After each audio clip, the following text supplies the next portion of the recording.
Et quand la tristesse arrive, je sais tu es là, toujours près de moi. Bon mercredi, bienvenue dans votre émission La Victoire de l'amour. J'espère que vous allez bien, qu'on se prépare à vivre une belle journée. Aujourd'hui, on rejoint, comme à tous les mercredis, le bon docteur Gaétan Brouillard.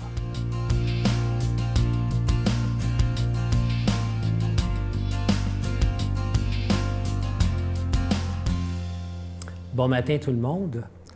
Nous allons continuer dans cet épisode sur la douleur. Je l'ai qualifié un mal nécessaire. On peut définir la douleur de la façon suivante. La douleur se présente lorsqu'un tissu du corps est altéré en général. Et ça peut être une altération par le froid, par le chaud, par une coupure, une contusion, un traumatisme quelconque. Évidemment, quand je parle de la douleur, un mal nécessaire, je pense qu'il n'y a personne qui veut souffrir inutilement. Mais à bien y penser, qu'est-ce que c'est la douleur? Comment est-ce qu'elle est ressentie dans le corps humain, cette douleur-là? La douleur, on peut dire qu'elle est quelque chose qui peut nous sauver la vie en même temps. Prenons l'exemple.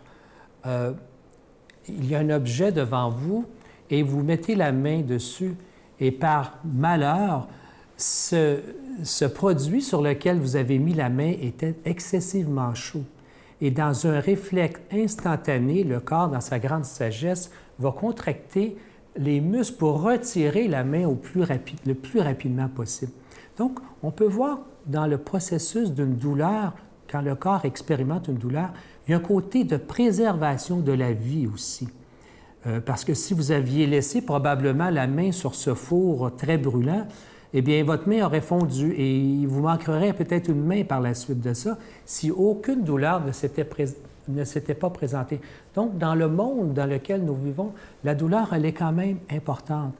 Et c'est la même chose, par exemple, si vous avez un mal de ventre et que vous n'avez pas connaissance véritablement ou que vous laissez aller ce mal de ventre, eh bien, c'est peut-être un mal de ventre qui va tourner en péritonite et peut-être avec une mort peut-être au bout de la ligne. Donc, le corps est ainsi fait que vous allez vouloir demander de l'aide pour voir d'où vient cette douleur et comment éteindre cette douleur, puisque le corps est en danger à ce moment-là. Et c'est un peu comme si c'était une alarme. À chaque fois qu'il y a une douleur, il y a une alarme. Donc, c'est important d'aller voir le pourquoi de la douleur. Donc, ce mal qu'il est présent veut nous signifier quelque chose. Donc, il est important d'aller voir cette cause qui fait que la douleur s'est présentée chez soi. Allez voir qu'est-ce qui est indiqué en arrière de cette douleur qui est finalement présente chez soi. Je connais par exemple des diabétiques et un des phénomènes du diabète, c'est de perdre la sensibilité. C'est-à-dire qu'à un moment donné, souvent aux pieds d'ailleurs, c'est souvent cette anesthésie, cette paresthésie au niveau des pieds qui est présente. Donc, le système que la personne souffre de diabète va faire en sorte que la sensibilité des pieds est perdue et ces gens-là vont marcher sur quelque chose de pointu, de tranchant, ils vont se blesser les pieds. Donc, il y a véritablement un phénomène de protection et heureusement que la douleur peut être perçue par moment. Il y a un sens de toute façon entre cette douleur parce que la douleur va nous enseigner également quelque chose, même cette douleur qui est trop souvent présente. Et ce sera une émission de la prochaine fois. Quel sera le sens de cette douleur-là? Je vous souhaite une belle journée et à la prochaine. Notre Père qui es aux cieux, que ton nom soit sanctifié, que ton règne vienne, que ta volonté soit faite sur la terre comme au ciel. Donne-nous aujourd'hui notre pain de ce jour. Pardonne-nous nos offenses comme nous pardonnons à ceux qui nous ont offensés. Ne nous laisse pas entrer en tentation, mais délivre-nous du mal, car c'est à toi qu'appartient le règne, la puissance et la gloire pour les siècles des siècles. Amen. I wanna wish you a Merry Christmas. I wanna wish you a Merry Christmas. I wanna wish you a Merry Christmas from the bottom of my heart. Cherchant douce de village qui l'a vu naître sous ses toits. Noël, Noël, Noël.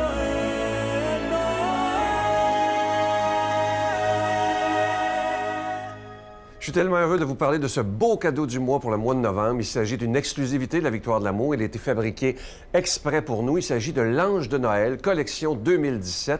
Et il est argenté, il est orné de zircon également. Et si vous regardez bien, vous le voyez à l'écran présentement, dans le cœur de l'Ange de Noël, il y a l'ictus. L'ictus, c'est le symbole des premiers chrétiens. C'est une forme de poisson parce que dans les premiers siècles, les chrétiens se reconnaissaient avec ce signe du poisson. C'était le signe qu'on était des croyants en Jésus. Alors, c'est une belle façon de dire notre foi avec l'ictus et l'Ange de Noël. Je vous rappelle que vous le recevrez avec un don de 25 et si vous en voulez deux, avec un don de 40 Je vous rappelle que ce petit Ange de Noël, il est déjà béni et vous recevrez évidemment un reçu pour fin d'impôt. Je vous donne l'adresse, la Victoire de l'amour, casier postal 120, succursale Boucherville à Boucherville, le J4B 5E6. Je vous la redonne, la Victoire de l'amour, casier postal 120, succursale Boucherville à Boucherville, le J4B 5E6. Également par téléphone, par carte de crédit du lundi au vendredi de 8h30 à 16h30 dans le 514-523-4433, 523-4433 ou sans frais le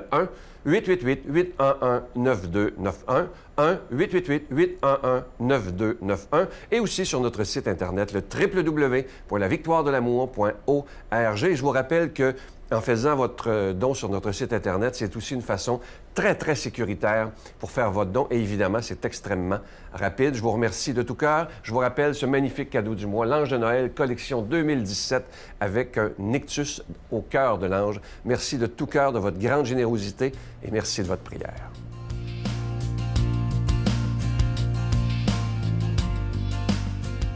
Mon Dieu, donnez-moi la sérénité d'accepter les choses que je ne peux changer, le courage de changer les choses que je peux et la sagesse d'en connaître la différence.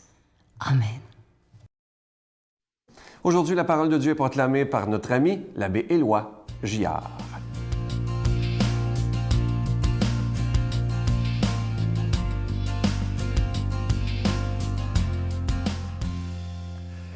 Eh bien, bonjour, bon matin, mes amis. C'est plaisant d'être encore ensemble autour de la parole de Dieu, qui a des choses interpellantes et vivantes à nous suggérer ce matin, de la part de Dieu, pour faire sortir de nous le meilleur.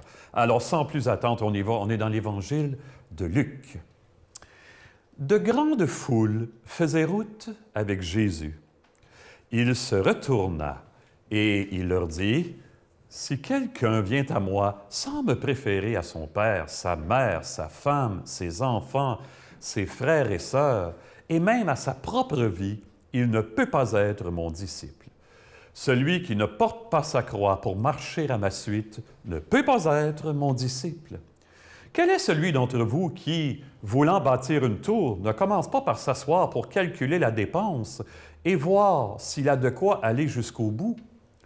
Car si jamais il pose les fondations et n'est pas capable d'achever, tous ceux qui le verront vont se moquer de lui. Voilà un homme qui a commencé à bâtir et qui n'a pas été capable d'achever.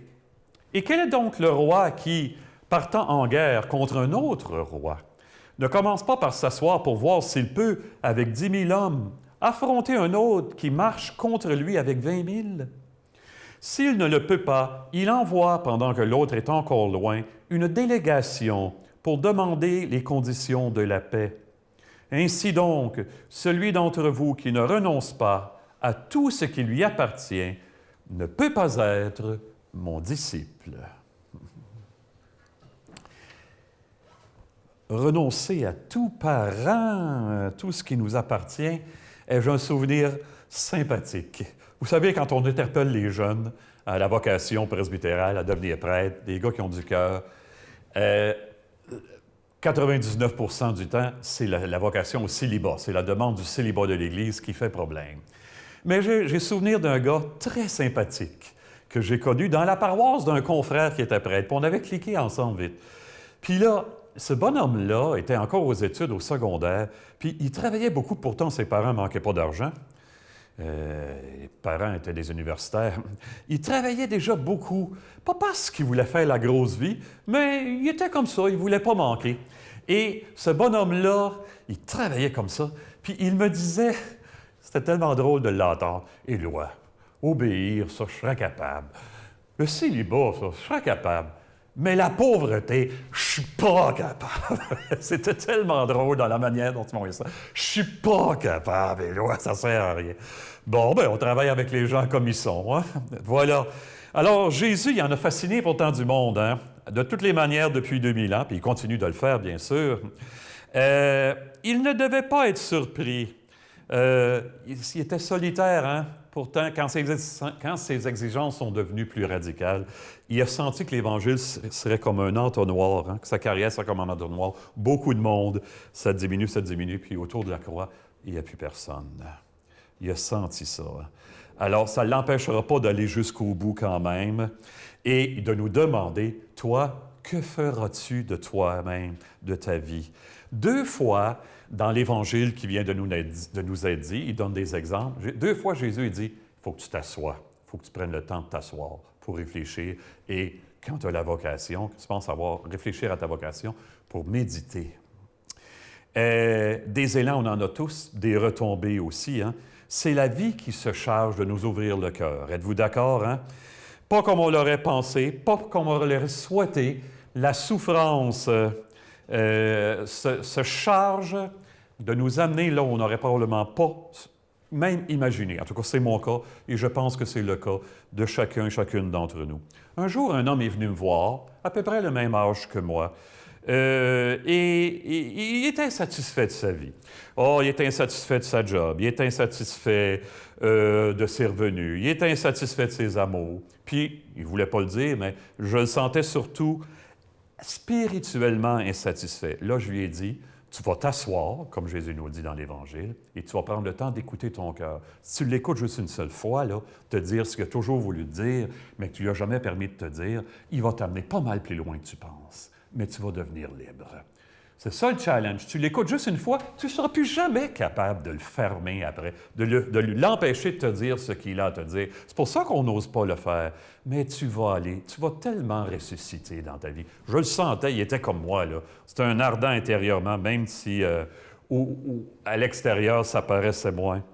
Grandir en intimité avec le Christ, sachant qu'il va être capable de nous accompagner dans nos choix, dans nos solitudes, dans nos difficultés, nos découvertes, nos renoncements. Il va être là. Hein? Bon, on va demander au Seigneur de nous permettre de cheminer à sa suite et avec lui. Qu'il nous bénisse en ce sens, lui qui est Père, Fils et Esprit Saint. Amen. Bonne vie, bonne journée tout le monde.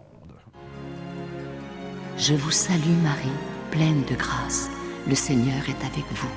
Vous êtes bénie entre toutes les femmes, et Jésus, le fruit de vos entrailles, est béni. Sainte Marie, Mère de Dieu, priez pour nous pauvres pécheurs, maintenant et à l'heure de notre mort. Amen.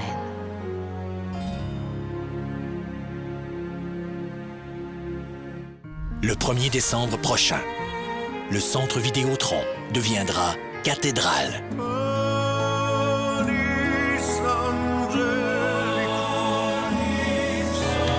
Mario Pelcha et les prêtres.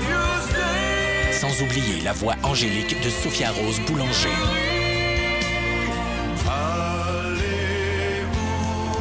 Le 1er décembre prochain au Centre Vidéotron. Billets en vente maintenant sur gestev.com ou ticketmaster.ca.